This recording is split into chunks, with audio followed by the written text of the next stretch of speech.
Eu sei que tem sido vários vídeos no mesmo capítulo, mas é porque os assuntos emergem e eclodem e a gente não pode ignorá-los. E conquanto eu tente fazer meditações aqui sobre cada capítulo, no caso aqui de 2 Samuel, eu não quero me furtar àquilo que a minha consciência me induz a dar uma enfatizada acerca das questões. E claro, a Rede Record já produziu uma série sobre o rei Davi, muito adulterada por sinal, mas aqui estamos tentando fazer uma leitura a partir do Espírito Santo que nos habita, destes esquemas psicológicos que constituíam essas personagens bíblicas. Então, ainda naquela situação onde Davi e Mical discutiam sobre a sua espontaneidade, que você pode ver no vídeo anterior que eu estou deixando aí na descrição desta mensagem, desta meditação, em meio a essa discussão, olha como que ela termina quando Mical chega para Davi e fala assim, olha, que vergonha você se descobrindo lá diante do povo, com aquela sua espontaneidade. A Mical ficou envergonhada de Davi, ficou envergonhada de um rei, um líder se comportar de maneira, por assim dizer, efeminada, né? Nós trabalhamos isso no vídeo anterior, recomendo que você assista, porque eu vou falar inclusive dos limites, né? Do que é ser mulher e do limite das lutas em prol das feminilidades, quando estas feminilidades são usadas pelos movimentos sociais para calarem mulheres. Veja o vídeo anterior para você entender isso, né? Aqui olha como é que termina a discussão de casal. 2 Samuel 6, versículos 21 ao 23. Disse, porém, Davi a Mical, no meio da conversa de casal, né? Perante o Senhor, que me escolheu a mim antes do que a teu pai e a toda a sua casa, mandando-me que fosse chefe sobre o povo do Senhor e sobre Israel, perante o Senhor me tenho alegrado. Ainda mais desprezível me farei e me humilharei aos meus olhos. Quanto às servas de quem falaste, delas serei honrado. Mical, filha de Saul, não teve filhos até o dia de sua morte, ou da sua morte, né? Nós temos aí algumas questões que aconteceram entre Mical e Davi, mas que acontecem entre nós num sentido mais pulverizado, mas acontece. Primeira questão é isso, né? Numa briga de casal é muito comum que uma das partes se utilize do golpe baixo para ofender a outra, para manter a outra no seu lugar. E aqui eu acho que o Davi comete um erro operacional terrível, quando ele vai dizer assim, você está falando aí, Mical? Primeira coisa que ele tem razão, quando ele vai dizer, eu estava falando com o Senhor, eu estava adorando ao Senhor, eu estava me alegrando perante o Senhor. Se isso te foi uma vergonha, eu preciso deixar bem claro que era com o Senhor que eu estava falando. Eu vejo que isso é um empecilho, às vezes, quando casais precisam orar, exercer uma espiritualidade juntos, isso vira uma briga de casal, porque fica um vigiando o que o outro vai fazer, aí uma pessoa ora, a outra fica com raiva da oração, acha que está jogando indireta, aquelas brigas internas, né, que acontecem, e aí às vezes a gente tem de demarcar para a pessoa, olha, não fique preocupado com o que eu estou falando, eu estou falando com o Senhor. Não estou orando contra você, não estou orando contra ninguém, não estou desejando o mal de ninguém, eu estou me abrindo ao Senhor diante de você. Deus escolheu a mim e não a casa do seu pai, nem a seu pai para ser rei sobre Israel. É um golpe baixo, né? Porque a menina já estava ali, sabe-se lá, se pela vontade dela, a Mical. Porque para quem não sabe, você pode olhar os vídeos dessa playlist de 1 e 2 Samuel. A Mical foi aquela mulher que era filha de Saul, que tinha sido prometida a Davi por ocasião da morte de Golias. Na verdade, a irmã mais velha dela, Merabe, foi dada com outra pessoa.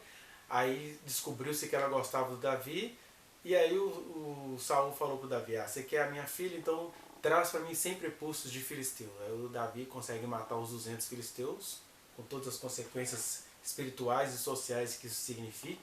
Nos vídeos eu comento isso tudo. E aí a Mical precisa ajudar Davi a fugir do pai dela, né, que era o sogro dele, o rei Saul. E por causa da fuga, o casal fica sem contato, e nesse meio tempo Saul dá a Mical a um outro cara, um tal de Adriel.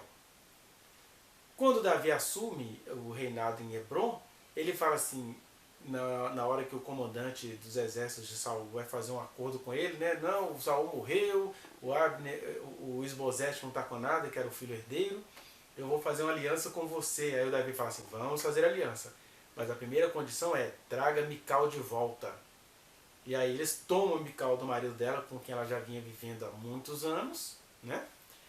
E aí ela passa a ser uma das esposas de Davi, porque naqueles tempos um homem poderia ter várias esposas por questão de alianças políticas, né? E o Davi veio com aquela vingancinha de eu quero a minha mulher de volta. Naquele contexto social ele está perdoado, a mulher é dele por direito.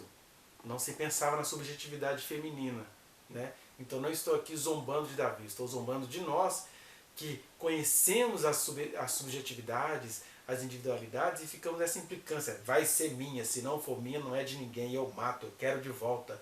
Não se pergunta à mulher o que ela quer. E aí a Mical naqueles tempos ela não tinha nem a possibilidade de pensar no que ela queria. Ela tinha de voltar para Davi porque originalmente ela tinha sido dada a ele. Então a subjetividade da mulher passa longe o que uma grande tragédia. E aí, em meio a isso, ela já está lá com Davi, sendo de alguma forma humilhada, amparada pelos bens, pelos palácios reais, pela vida boa, que aquelas mulheres tinham porque os homens cuidavam de dar-lhes vida boa. Mas mesmo assim, ela tinha sua subjetividade, ela desprezou Davi no seu coração, ela não gostou daquilo, né? E aí o Davi, para se retratar, ele fala, olha, eu estava falando era com Deus, e nisso ele tem razão. E segundo, ele vai zombar da família dela, porque o pai dela também foi um rei colocado por Deus. Aí é um golpe baixo que a gente precisa aprender a não ferir a pessoa nessas questões. Dentre os casais, né, alguns recorrem à condição financeira do outro, à inteligência que ele acha que o outro não tem, a história familiar, olha sua mãe, olha seu pai como é que é, sua mãe é isso, olha o tipo de profissão, você só pensa desse jeito, só fala nesse assunto. Então as diferenças vão sendo motivos de ferramentas para se humilhar a outra parte, né? E aí tem esses golpes baixos quando o Davi meio que, por meio de Mical, ele resolve zombar da condição do pai, do falecido pai dela. E isso é muito pesado e é uma tentação a qual os casais não deveriam se sujeitar. A gente precisa, naquilo que a gente não gosta da pessoa, não tocar no assunto, não é desprezá-la também no coração, é entender que as pessoas têm suas limitações.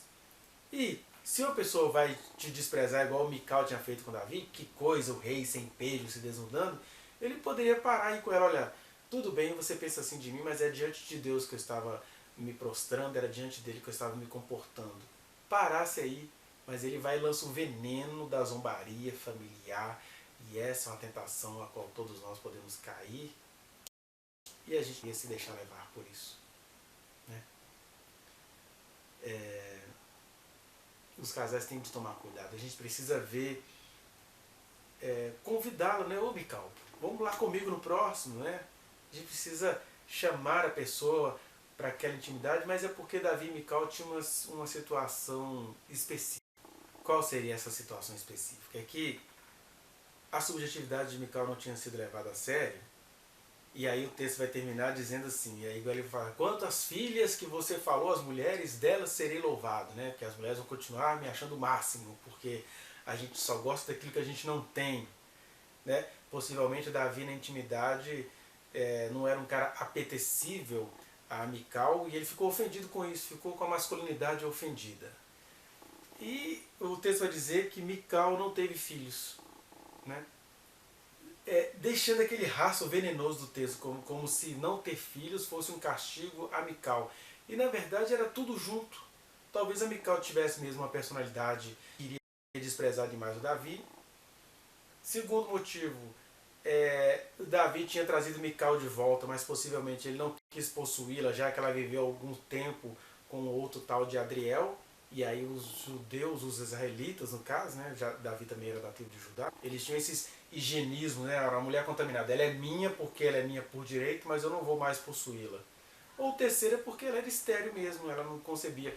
É bem mais provável que as duas causas anteriores é que estejam com a razão.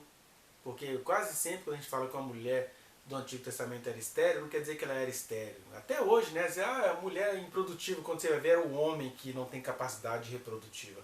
Eu conheço histórias assim recentes. O cara constrói toda uma história para dar a entender para o público fora da casa dele que a mulher dele é que tem problemas reprodutivos, quando é ele que tem. Davi não tinha, mas possivelmente a Mical não teve filhos porque eles não tinham relações íntimas.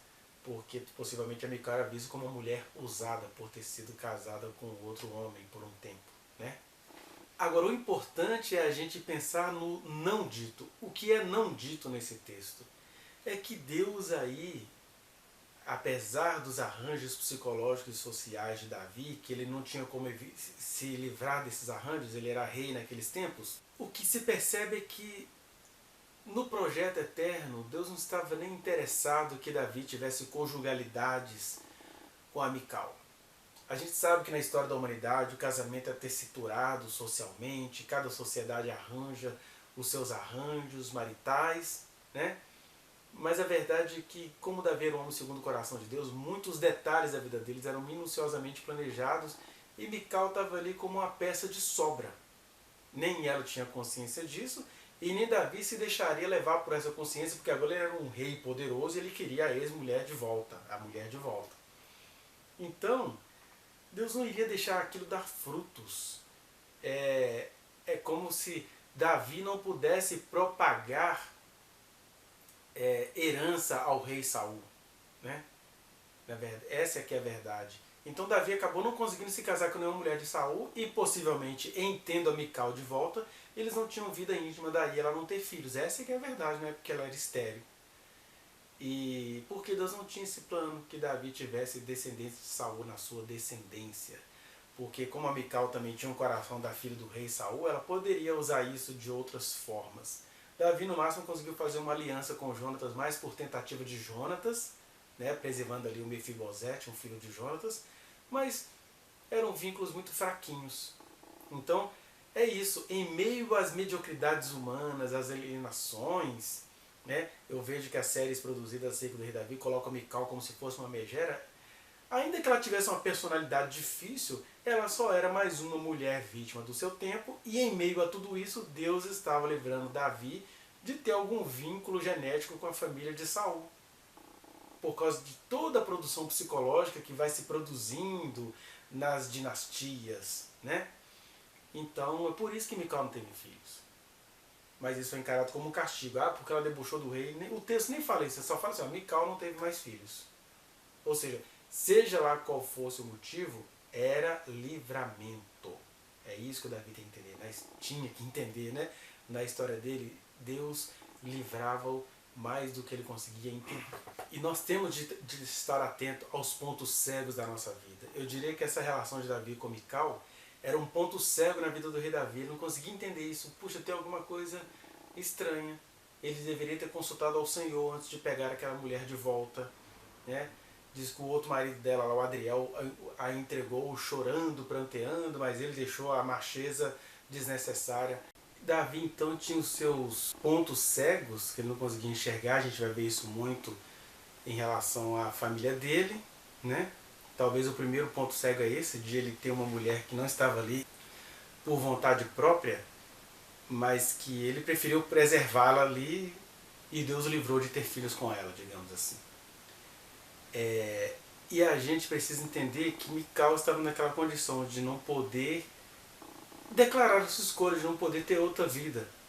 Aí eu já digo a você, mulher do século XXI, você está livre disso em Jesus. Você tem leis que te protegem, você tem escolhas que você pode fazer.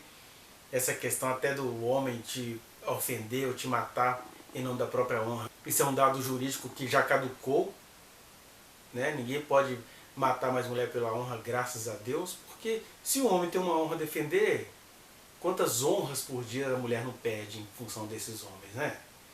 Então, hoje você precisa se dar esse direito, e aí é claro, cada uma deve recorrer ao seu próprio caminho, à sua psicoterapia, ao seu entendimento, à busca das questões jurídicas que te favorecem. Mical não tinha isso, mas você tem.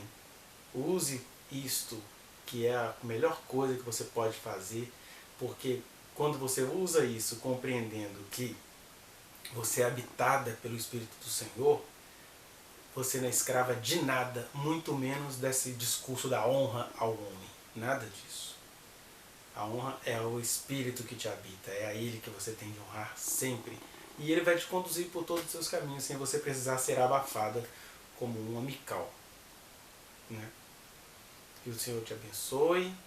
Se você gostou desse vídeo, dê o seu like, compartilhe, espalhe, visite este canal, acesse a playlist aí de 1º e 2º Samuel.